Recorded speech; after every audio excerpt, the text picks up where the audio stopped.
আমার ছাত্রবর্গ এই ইংরেজি শিক্ষা সংক্রান্ত বিষয়ে কতটা প্রয়োজন নেই আজকের দিনে সেই বিষয়ে কিছু একটা বলবে। একটু মন দিয়ে শুনবেন। স্টার্ট করো। প্রথমত আমাদের দেশ যেটা ভারত আর কি পৃথিবীতে জনসংখ্যা সর্বপ্রথম এখন স্থান অধিকার করেছে। প্রথমে চীন ছিল, কিন্তু সে নিজের জনসংখ্যা নিয়ন্ত্রণ করার মাধ্যমে এখন দ্বিতীয় পর্যায়ে চলে গেছে। ভারতে এত বেশি জনসংখ্যা থাকা সত্ত্বেও আমাদের ভারত কিন্তু চীন থেকে বা আমেরিকা থেকে বেশি উন্নত নয়, এটা আমরা সবাই জানি। তার কারণ কি? প্রথমত শিক্ষার অভাব।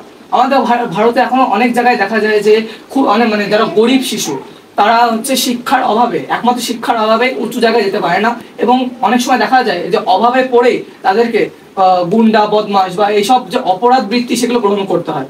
তাই আমাদের উচিত আমাদের যে ভারতবর্ষ বা যাকে আমরা মা বলে পূজা করি, ভারত মাতা, তার প্রত্যেকটি সন্তান তার কাছে শিক্ষাকে পৌঁছে দেওয়া, বৃহৎ ইংরেজি শিক্ষা। কারণ আমাদের পুরো যে পৃথিবীর প্রত্যেকটা দেশে ইংরেজি কিন্তু ইংলিশ যেটা আর কি একটি স্ট্যান্ডার্ড ল্যাঙ্গুয়েজ। প্রত্যেকটা জায়গায় কিন্তু এটাকে খুবই গুরুত্বপূর্ণ হিসেবে দেখা হয়। প্রত্যেকটা দেশের সেকেন্ড ল্যাঙ্গুয়েজ, প্রথম কি ফার্স্ট ল্যাঙ্গুয়েজ হচ্ছে মাতৃভাষাকে বলা হয়, এবং সেকেন্ড ল্যাঙ্গুয়েজ হচ্ছে গিয়ে ইংলিশ।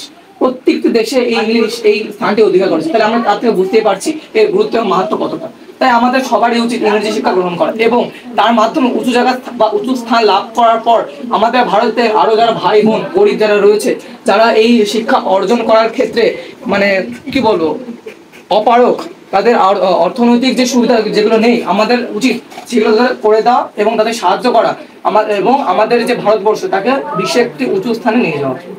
বক্তব্য এটুকু। ধন্যবাদ।